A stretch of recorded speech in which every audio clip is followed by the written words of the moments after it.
everyone, and welcome to another amazing episode of Meet the Author. We have the amazing Holly with us today, and we're talking about her journey and her experience in rising relentlessly. I'm so excited to have you today, Holly. Would you please introduce yourself?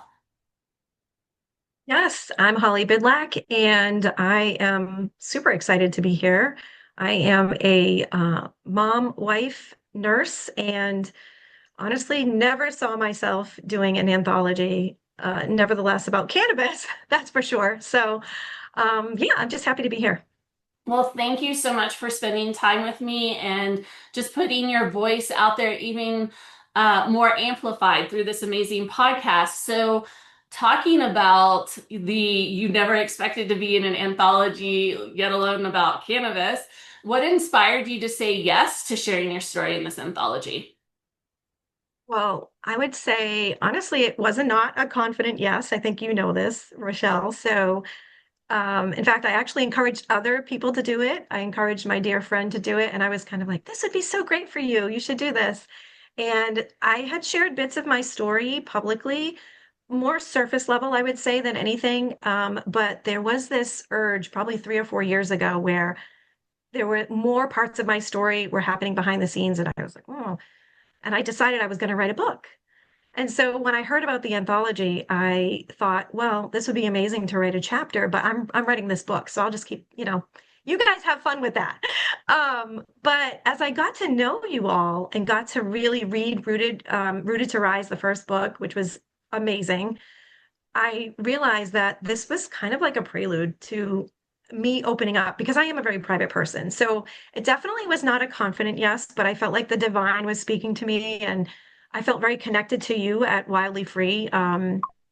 Just the collective group, the energy was amazing. So God was kind of saying, you probably should just do this. And my husband said, why wouldn't you do this? You're going to at least get some experience with editing and writing, writing basically, because I'm not necessarily a writer, although now I am. So there you go. So it definitely wasn't a confident yes, but I definitely felt in my soul like it was a story I finally had to really share, like the deeper parts of my story. Well, I'm glad you did on so many levels. And I think that that's really important to bring up is that, an anthology is a great place to start. And I know that that was my starting point. And so I love being able to give that opportunity for people because writing an entire book first is super intimidating. And there's something about the community aspect of an anthology, and we'll dig into that in a minute. But did you touched on like the trepidation and all of that, but were there any like specific fears or hesitations around sharing your story publicly that you encountered before saying yes? Yes, for sure. So, yeah, I was afraid.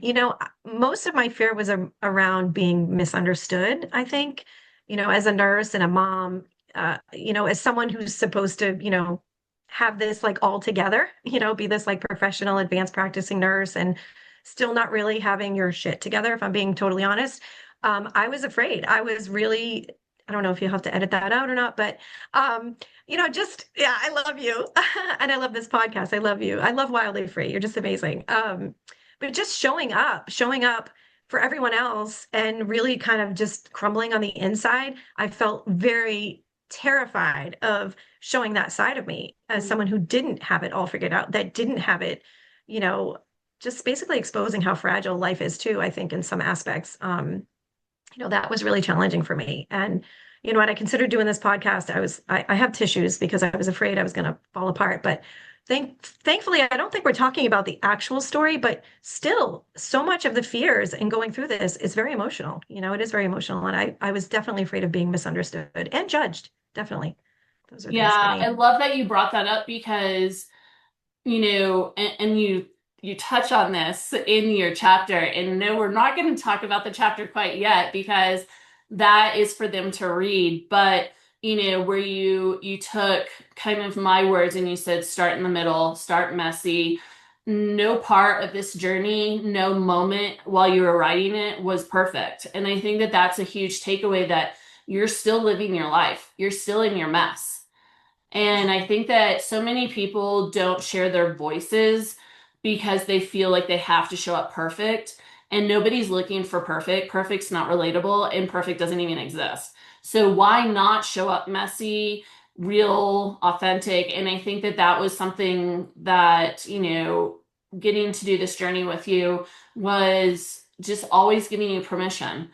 And I know that like it's hard to be in a space like Wildly Free where people really do know that it's not, going to be this level of perfection. And I think that that's what we try to bring together is that safe place where you can still be in the mess of all of it. And I think that you embraced that and you trusted us. And so thank you for that.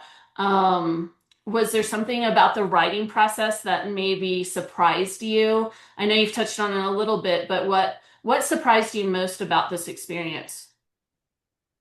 Would say that, I mean, I didn't realize how much I was still holding on to, Mhm. until I really slowed down enough to write it. And I think maybe people who journal, maybe they go through this and they're used to that. I'm not huge at journaling. I'm a big proponent of like speaking through hearing myself. So I do, I do a lot of voice memos. And so I really thought that I was sort of just putting words to things that I already knew, that I was already kind of through. And what I found was I was really uncovering these deep, deep emotional um, things that I thought I was sort of quotes managing, right? And I think a lot of people do this probably when they're writing. I don't know. You'll have to tell me what your experience was, but really you think you're managing these things, but you're not actually feeling them. So when you go to write, then you realize all these emotions you hadn't processed. So it was less about remembering events in the timeline, although those things are important, of course, right, to figure out where your story's going and where it's been. But it was really more about letting my body catch up. That was the big one for me, and my body and my gut, those feelings. Yeah, I definitely felt like I fully expected to share a surface level cannabis story. And what surprised me most was that I was writing my writing just ended up being so much more than documenting events. That was the biggest thing for me. So yeah, the emotional journey was wild, wild. And it still is, right? It still is, but it's so freeing at the same time. So freeing. I found myself holding my breath reading yours. And I then was there holding was my breath like this, writing it. and then there was this like release at the end, Right. but it wasn't Mhm. completely a release. And then I know Yeah. I messaged you right after I read it, and I felt like I just had to like be in that space with you because I'm still processing your chapter on so many levels. And I think, for me and a message I really want to get across, writing is so cathartic. You don't have to be a writer to feel that. And so many people feel like, well, if I didn't choose writing as a career, I'm not a writer. That doesn't make you a writer. And for me, I don't like to talk a lot. And so writing is such a safe space. But, and I'm not knocking talk therapy. Therapy is very important, but it's not always the best approach for everybody because you'll have like a situation and you just want to like grind it out with a therapist. But with writing, it just goes in a million different directions and there's no time limit. There's not that 45-minute session or whatever. So, and it doesn't have to become a book. It doesn't have to become a chapter. It doesn't have to become anything other than that like conversation. And I think especially with women, we're always holding our breath. Totally. And we're, especially Gen X, I'm just gonna be real with this. We were taught to just hold it in, Yep. to have a container for feelings and emotions and never really open that can. And I think that, if nothing else, I really want people to take away the permission that they give themselves. You rewrote your chapter multiple times, and I knew Yes. that you shared that. And so what part of your story was like the hardest to write? That question for you is kind of all over the place because you rewrote it, I think, at least 3 or 4 times. So can you touch on that and like kind of the why without giving too much of your chapter away? Yeah. Yeah. I think for me, hands down, when you talk about the hardest part of writing, it was definitely writing from the place of this is where the tissue comes in, where I felt powerless. And especially those moments when I was sort of shaming myself for thinking that I was supposed to know what to do, right? In life, I think we do that, like you said, especially as moms, and we sort of just block that down, right? Hold that down. But so, yeah, just letting myself name the vulnerabilities and without being, able to fix them on the page. Literally, that was the hardest part for me because I just wanted it to be this certain thing. I think you go into it and you think it's going to be this thing. And then, yeah, hands down, it totally shifted completely. There was a moment, and I don't know if we'll get to this or not. I think that might, I'm not sure. You asked, I think you asked the question of us, if there was a moment when things clicked or sort of shifted. And so this kind of brings me to that where, yeah, I realized that I didn't need to justify my experience. I didn't, I could just tell the truth from what it was for me and how it felt. And that was incredible. Like I said, I keep using the word freeing. So if you get anything from this, it's very freeing. And yeah, I guess I said I wasn't a writer, but I guess we are all writers, right? I guess I'm just saying like I was never a published author, and I used to write when I was younger, but I kind of hid it away for a long time, maybe because it is an emotional thing for me. I don't know. And I do a lot of voice recordings, and that's how I hear myself and I process things. But there is something really powerful about typing and writing. I have notes everywhere and voice recordings everywhere. But I would say, truthfully, it was just that vulnerability of now figuring out, okay, I can't actually fix this on the page. It's not going to be perfect. It's going to sound like me. It's going to be my story. So I just have to trust that. And the direction that I was going in for my story completely shifted because of the deep awareness that I gained through writing it, right? Through part, and again, I can't share too much because I don't want to go into the story, but I really thought that I was writing about a certain thing and then realized that this is not an outward story. It was an inward story, 100%. That's the thing that shifted for me. And that also was the hardest part, the two of those together. Like, yeah, it was wild, really wild. And that's why we call ourselves wildly free I for so many reasons. Yeah, know, right? look at you. You can't fake this. You can't fake this, friends. Literally. It's the Nope. perfect name. And that was so much of the permission is in the name. Yes. Be wildly free. So I love that you shared like what clicked for you. And I know there's so many moments and we could talk for hours about all those moments. And maybe that's like a whole nother block. I don't know. Yeah. But what was the support like for you as a team with Wildly Free from, from the beginning to just, I mean, we have a gathering here in 45 minutes, which we like to call gatherings. We are not meeting. We're gathering together, and that's why words mean things to me and intentionally. But what was the support like in terms of the community structure, the team of Wildly Free? Can you share a little bit about anything that's on your heart with that? Yeah. I have absolutely loved the support. I mean, I've shared my appreciation for you all many times through my private little messages to all of you. Also in our group, I love that we have a group chat that we can share because we're not alone in this. But I would say the structure that you all gave, which not everybody's a structured person. So, but I think with this, even whether you are a structured person or not, you need it for writing and having that support and the prompting.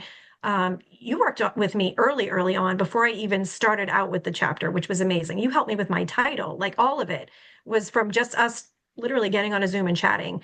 But the structure in itself gave me permission to stay completely human through it all and through the mess of that, what I was going through, even writing it. Like you said, I mean, changing the chapter many times, but also, trying to make it to different things and showing up to the gatherings and all of that. It was amazing. And my story, I never felt rushed. I never felt rushed to package the story.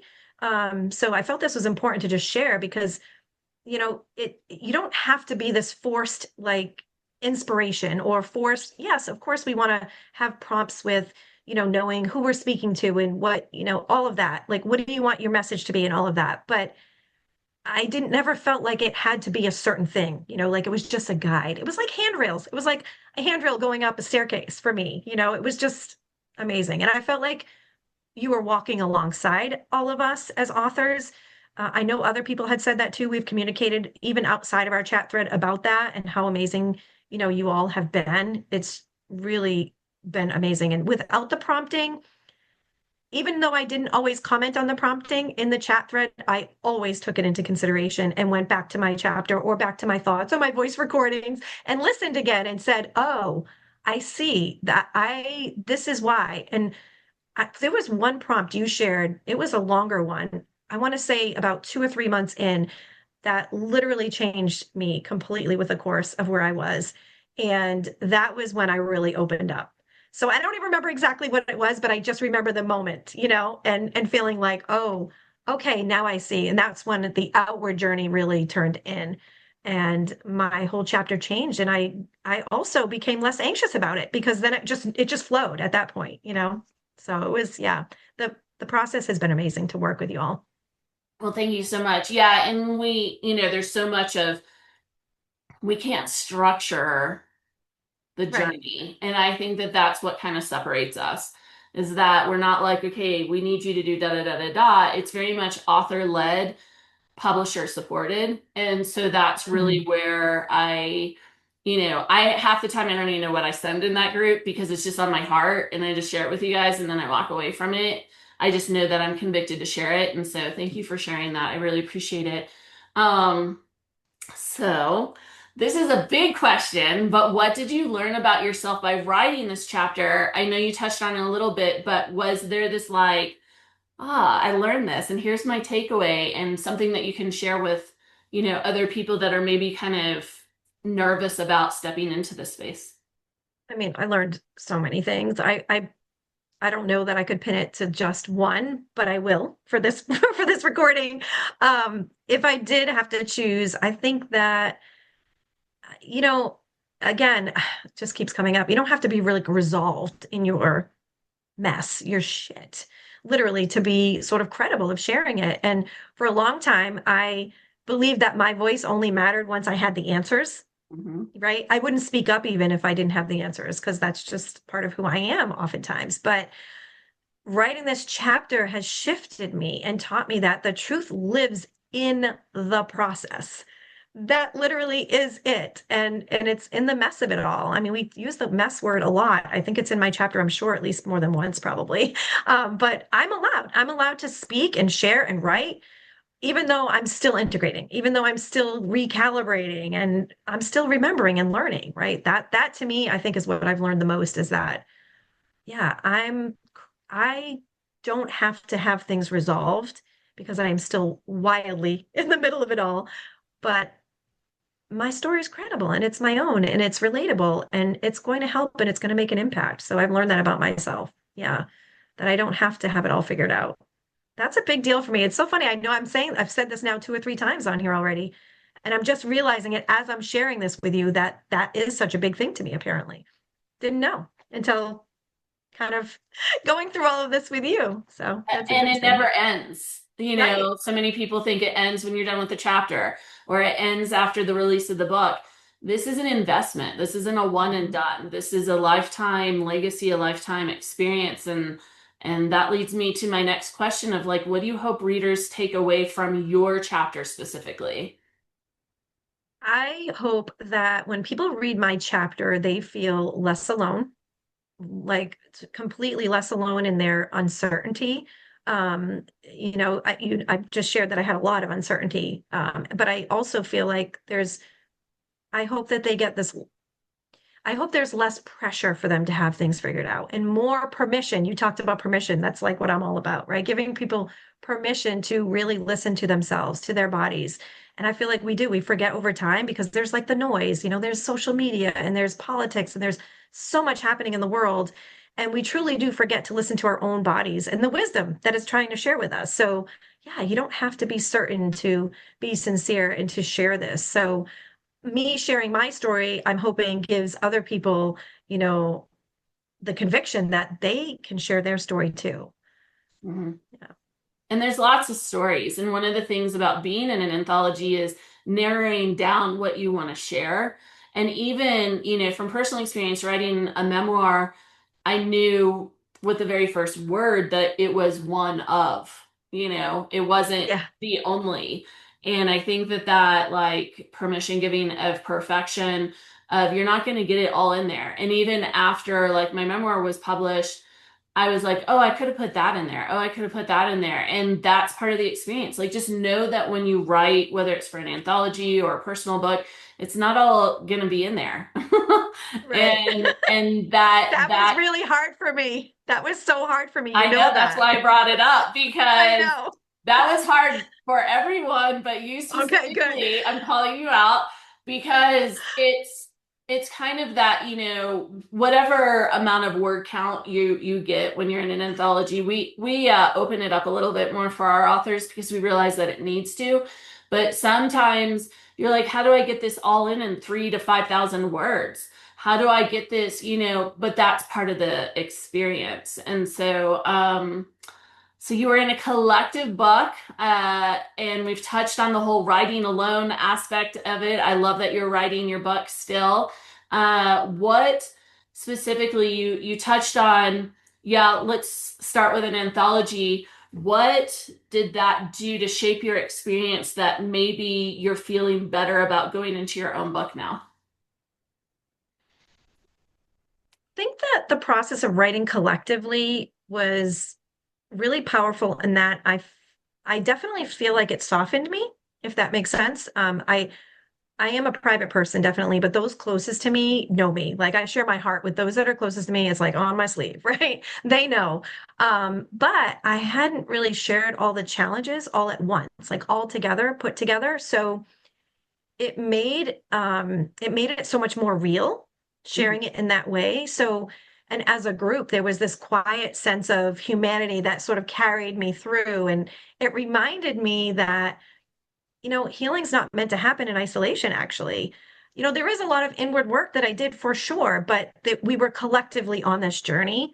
So it really softened me to that. I'm a Virgo and I can get really intense. I mean, if you know a Virgo and you have one in your life, you know this about us. But this really softened me, and I had no idea that that was going to happen at all. It's really changed me. I mean, it really has changed me. And the collective group was the thing that I was kind of like didn't want to do, and now I'm like, thank God I did it, right? So, yeah, I don't know. It just definitely I feel like it softened me working with a group and not feeling, like I was alone. And I truly do feel that healing doesn't happen in isolation. Yeah. Thank you for sharing that takeaway because that's such a huge component to like, I think every breath I take in this world is to make sure that people understand it's so easy to turn inward and be judgmental and, criticize and all those inner voices that were influenced for so many years. Most of us are in our 40s and 50s in this book. And it's just so awakening to realize that we can rewrite a lot of the narratives that we've carried for so long, and that it's kind of that you can't teach an old dog new tricks, but yeah, you can. Yeah, Uh, you can. yeah, you can. That's wrong. So, well, I love all of this. So, if someone's listening and they're like, I don't know, because your entrance to this anthology was very unique in that you went back and forth for about 48 hours. And so I think you are the voice of authority with this more than anybody. What would you tell them about sharing their own story and what you want them to know about just that initial yes, if nothing else? Mhm.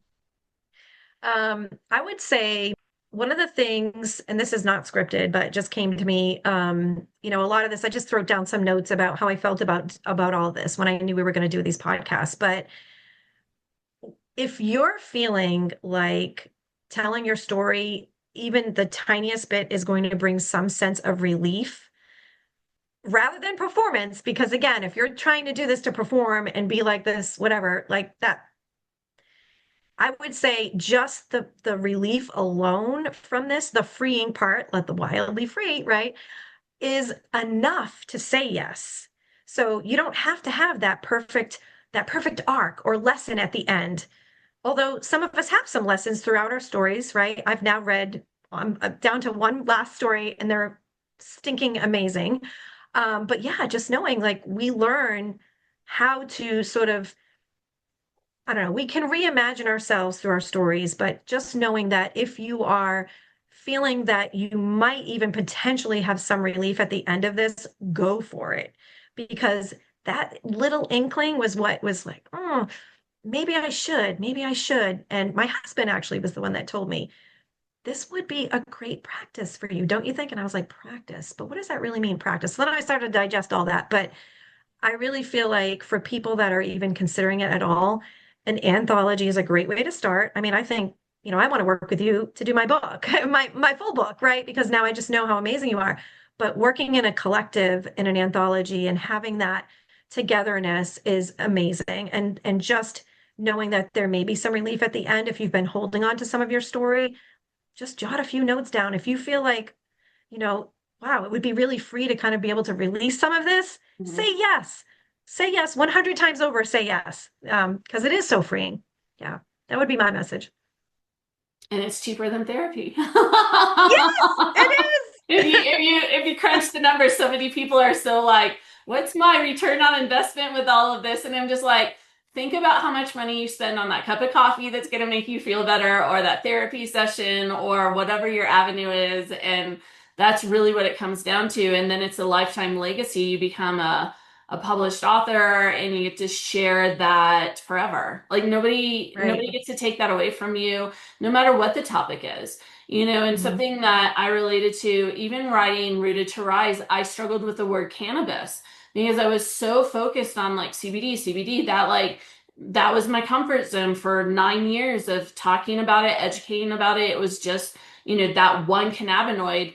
And my own journey being a canna publisher, which I never imagined in my life. That is not anything, just I've never, anyhow, that's a whole nother story. But literally, like, I had to work through that word. One of our team members wrote that and challenged me to sit in that. And so the lessons are never over. Whether Right. you're the publisher or the writer or the editor or whatever, there's always lessons.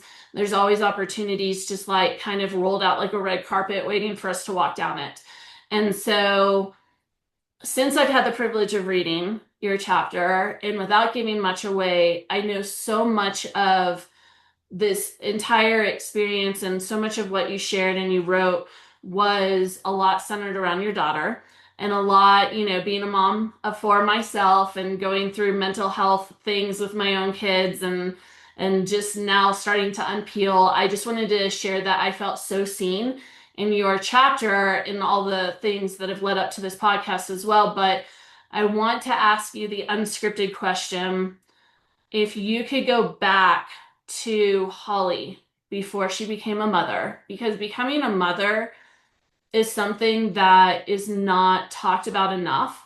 That whole transition of literally giving your life up for another human being on so many freaking levels. And there's like so many ideas I have about that, but that's a whole nother story in that space. But go back to Holly, where whatever the circumstances of becoming a mother, where you chose to enter that world or what have you, what would you tell her after this experience of writing your chapter and sitting with yourself? What would you tell Holly before she became a mom or as she became a mom? Um, I would tell her two things probably. Number one is going to be a bumpy ride. Okay. So be prepared. And then I would just probably tell her, life is not going to be polished and perfect. And um, it's going to be extremely messy. You are going to probably lose a bit of yourself along the way.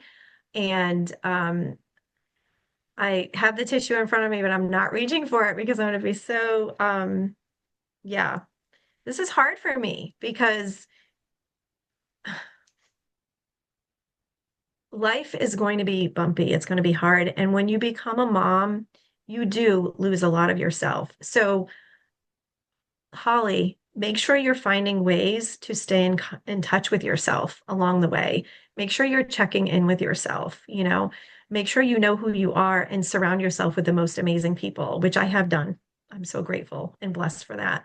Because, yeah, when you have these bumps, having that collective, whether it's a tribe of writers or whether it's a tribe of friends or even family, having that support is going to be so important for you because you're not going to have it all figured out. And, so yeah, I mean, I would just tell her it's going to be a bumpy ride and your life, it's not going to be this polished, perfect, life with a white picket fence, although you might end up with a house with a white picket fence. But if, as long as you're being honest and truthful with yourself and you're taking care of yourself, because I truly believe in like self-care is the new healthcare, I would probably tell her, make sure you are doing those little things along the way to take care of you. So that would probably be my message to my earlier self and all the moms before they become moms. And Right. you probably won't listen. You probably won't listen and you won't hear it right away. That's okay. But yeah, that's probably what I would say. Yeah, I think there's an anthology in the I know. making just from your chapter alone. That's where my brain went. I was like, I think we need to write a book about that too. So thank you so much for sharing your heart and being just so present with, this experience and really just kind of sharing all aspects of it. I think you brought up so many wonderful points, and I just want to let you know for everybody listening, watching, Holly's going to have all of her information where you can connect with her directly. I would encourage all of you to reach out to these authors directly, especially if their chapter touches your heart and you can relate to it or you have questions or any aspect of that. So thank you so much, Holly, for joining us today. I really appreciate you, and thank you for saying yes to yourself and yes to us. So thank you, everyone, for listening. Until next time. Thank you. Bye.